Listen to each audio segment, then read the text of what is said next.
Hello students, welcome to आव्या academy. आज हम लोग करने जा रहे हैं क्लास 11th के अकाउंट्स, जिसमें हम करेंगे chapter 5 accounting equation. Chapter 5 accounting equations में आपको 4 टाइप्स के क्वेश्चंस मिलेंगे। First equation based questions, second formula based questions, third example based questions और फोर्थ होगा अकाउंट बेस्ड क्वेश्चंस।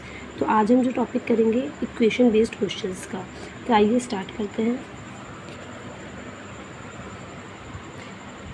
हमारी बेसिक अकाउंटिंग इक्वेशन क्या होती है? Assets is equal to liabilities plus capital. It means कि जितने भी हमारे सारे क्लेम्स हैं वो टोटल एसेट्स के इक्वल होंगे। एसेट्स में क्या क्या आता है? Cash, bank, stock, furniture, machinery, prepaid expenses and active income. तो जितने भी कॉलम्स हैं आप इन्हें सबको एसेट साइड बनाएंगे।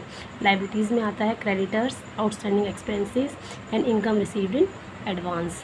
तो आप इन सभी के कॉलम्स लायबिलिटी साइड बनाएंगे। आपको पता चल गया कि एसेट्स और लायबिलिटीज़ में क्या क्या आता है। ये कुछ थ्योरीज पे बेस्ड है, जैसे कि it is based on dual aspect concept. Dual aspect concept क्या होता है बच्चों? जैसे कि अगर कोई ट्रांजेक्शन्स होती है तो उसके 2 इफेक्ट आएंगे। ये कहते हैं एवरी ट्रांजेक्शन में अफेक्ट एटलीस्ट 2 साइड। इसकी क्या तो ये 2 साइड को अफेक्ट करेगा या फिर 2 से ज़्यादा साइड्स को, या तो मतलब ये दोनों साइड प्लस होगा या दोनों साइड माइनस, या हो सकता है एक साइड प्लस एक साइड माइनस। ये कहता है all the incomes and profit should be added in capital. जितनी भी इनकम होगी, जैसे कि हम कुछ रिसीव करते हैं, इनकम, रेंट इनकम, कमीशन, ये सभी इनकम में लेंगे, ये सब रिसीव करेंगे तो उसे हम कैपिटल में ऐड कर देंगे। और किसी भी टाइप्स का अगर हमें प्रॉफिट होता है, किसी चीज़ को बेचने पे प्रॉफिट होता है, गुड्स को, मशीनरी को, लैंड को, तो उन सभी प्रॉफिट्स को हम किस में ऐड कर देंगे? कैपिटल में।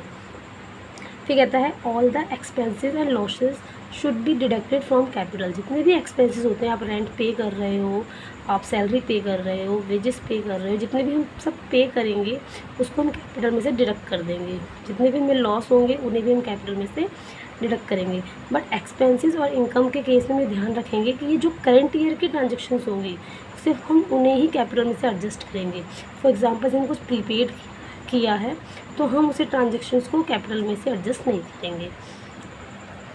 कुछ एग्जांपल्स हम लोग देख लेते हैं। आपको जो क्वेश्चंस मिलेंगे इन्हीं से रिगार्डिंग मिलेंगे, जैसे कि started and commenced business with cash. मतलब आपने बिजनेस को स्टार्ट किया कैश से या कभी कभी गुड्स से भी। तो जो भी हम पैसा लगा रहे हैं, तो क्या हमारे पास पैसा आ रहा है, कैश आ रहा है, तो उसमें क्या कर देंगे? कैश में ऐड कर देंगे। और कैश जो बिजनेस स्टार्ट करते हैं तो जो भी सामान हम लगाते हैं, या कैश हो, स्टॉक हो, फर्नीचर, सब किस में ऐड हो जाता है? कैपिटल में। तो इसकी 2 एंट्री हो गई, एक तरफ कैश में ऐड हो गया और एक तरफ कैपिटल में ऐड हो गया। आगे अगला टॉपिक है परचेज्ड गुड्स फॉर कैश। अगर आप कैश में गुड्स परचेज कर रहे हो तो आप क्या करेंगे? आपके पास सामान आएगा तो गुड्स प्लस हो जाएंगे गुड्स में, और आपके पास से कैश चला जाएगा तो कैश माइनस हो जाएगा। Purchase goods for credit. अब आपके पास उधार आपने माल खरीदा है तो माल तो आएगा, गुड्स तो आपके पास आएंगे, आप इसे गुड्स में ऐड करेंगे। लेकिन आपको किसी को पेमेंट करनी है, अब तो बन जाएगा क्रेडिटर, तो उसे क्रेडिटर के कॉलम में ऐड कर देंगे। और क्रेडिटर कहाँ लेके जाते हैं? Liability side. अगला है कैश सेल। कैश सेल करेंगे, आपने सामान बेचा, आपके पास कैश आया, तो आपके पास जो कैश आएगा, जो भी आएगा उसे ऐड करते हैं, तो कैश ऐड हो जाएगा। तो आपके पास सामान चला गया यानी गुड्स चले गए, तो क्या माइनस हो जाएगा? गुड्स माइनस हो जाएंगे। इसी तरीके से अगर क्रेडिट सेल आती है तो आपकी उधार सेल हुई इसका मतलब, तो उधार सेल में आपके साथ से गुड्स तो जरूर जाएंगे, तो आप उसे क्या करोगे? गुड्स में से माइनस कर दोगे। लेकिन अब आपने कैश पे नहीं किया, ये आपने उधार खरीदा, उधार बेचा है, तो आप इसे किस में ऐड कर दोगे? डेटर्स में। डेटर मतलब वो पर्सन जो आपको इन फ्यूचर पैसा देगा। आगे है एक्सपेंसेस पेड। अगर आप कोई भी एक्सपेंसेस पे करते हो, जैसे कि रेंट, सैलरी, वेजेस, कमीशन, अगर किसी वर्ड के आगे पेड वर्ड लगा है तो इसको तो आप उसे पेमेंट कर रहे हो कैश में, तो आप उसके पास से क्या जाएगा? कैश जाएगा, कैश में से माइनस कर देंगे। और आगे ही हमने पढ़ा था कि जो भी हम एक्सपेंसेस और जितनी भी हमारे लॉस होती है वो कैपिटल में से डिडक्ट हो जाती है, यानी कैपिटल में से माइनस कर देंगे। Income receive. अगर आपने कुछ भी रिसीव किया है तो कैश में रिसीव हो रहा है तो कैश में ऐड कर देंगे, और हमारी सारी इनकम कहाँ ऐड होती है? कैपिटल में ऐड कर देते हैं। Prepaid expenses. तो ये प्रीपेड है, अभी आपका एक्सपेंसेस ये ड्यू नहीं है, आपने एडवांस पेमेंट कर दी है, तो उसके पास उसके रिगार्डिंग क्या होगा? कैश तो चला गया तो माइनस कर देंगे आप कैश में से। लेकिन अब आप इसे कैपिटल में एडजस्ट नहीं कर सकते क्योंकि ये करंट ईयर का नहीं है, अभी ये ड्यू नहीं हुआ, तो इसे हम कैपिटल में एडजस्ट नहीं करेंगे। इसके लिए हम अलग से एसेट साइड कॉलम बनाएंगे, उसका नाम देंगे प्रीपेड एक्सपेंसेस, और उसमें हम इसको ऐड कर देंगे। आगे है आउटस्टैंडिंग एक्सपेंसेस। आउटस्टैंडिंग एक्सपेंसेस मतलब आपने ये एक्सपेंसेस अभी पे नहीं किया, तो आप इसे लायबिलिटी साइड एक कॉलम बनाएंगे, आउटस्टैंडिंग एक्सपेंसेस को उसमें ऐड कर देंगे और कैपिटल में से इसको माइनस कर देंगे। ड्राइंग क्या होती है, जो भी कंपनी का ओनर है अगर कोई सामान पर्सनल यूज़ कर रहा है तो उसको बोलेंगे ड्राइंग में कैश भी निकाल सकता है, विड्रॉ कर सकता है पर्सनल यूज़ के लिए, और गुड्स भी। तो अगर वो कैश विड्रॉ कर रहा है तो आप कैश में से माइनस कर देंगे, अगर वो गुड्स विड्रॉ कर रहा है तो आप गुड्स में से माइनस कर देंगे। फिर दूसरी साइड एक कहाँ अफेक्ट करेगी, कैपिटल में से ड्राइंग क्या हो जाएगी, लेस हो जाएगी। डिपॉजिट इन बैंक, अगर आपने कोई अमाउंट डिपॉजिट कराया है बैंक में, अगर आप बैंक में पैसा ऐड करा रहे हैं तो इसका मतलब बैंक बढ़ जाएगा, बैंक में पैसा आ गया तो बैंक में ऐड हो जाएगा, और आपका पास कैश चला गया इसलिए कैश में से माइनस हो जाएगा।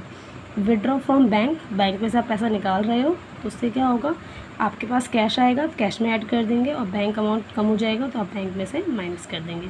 आपने कोई भी एसेट्स परचेज़ की, लैंड, बिल्डिंग, मशीनरी, अगर आप कुछ भी परचेज़ करते हैं तो उससे क्या होगा, आपकी एसेट्स बढ़ गई तो आप एसेट साइड उसका कॉलम बनाएंगे और उसमें ऐड कर देंगे। अगर आपने कैश परचेज़ की है तो आप उसमें कैश में से माइनस कर देंगे। आगे कुछ क्वेश्चंस में हम बैलेंस शीट बनाएंगे, बैलेंस शीट देख लेते हैं। बैलेंस शीट क्या होती है, बैलेंस शीट एक एग्जैक्ट डेट पे कंपनी की फाइनेंशियल पोजीशन बताती है कि कंपनी के पास कितने एसेट्स हैं और कितने कंपनी की लायबिलिटी, यानी कंपनी को कितने क्लेम है, कंपनी कितना पे करना है। लायबिलिटी साइड आप क्या क्या लिखते हैं, creditors, outstanding expenses and capital. Asset side क्या क्या लिखते हैं, अभी हमने कॉलम पढ़े थे, क्या क्या कॉलम बनाते हैं वो सभी हम एसेट साइड लिखेंगे। Cash, land and building, bank, machinery, stock, furniture, debtors and prepaid expenses. आप सारे एसेट्स का टोटल कर देंगे और सारे लायबिलिटीज़ का टोटल कर देंगे और एट लास्ट इन दोनों का टोटल इक्वल आना चाहिए। ये हमारा ड्यूल एस्पेक्ट कॉन्सेप्ट हो गया। Thank you students, I hope कि आप सबको समझ में आया होगा। अगर आप लोगों को मेरी वीडियो पसंद आई तो please like, share and subscribe.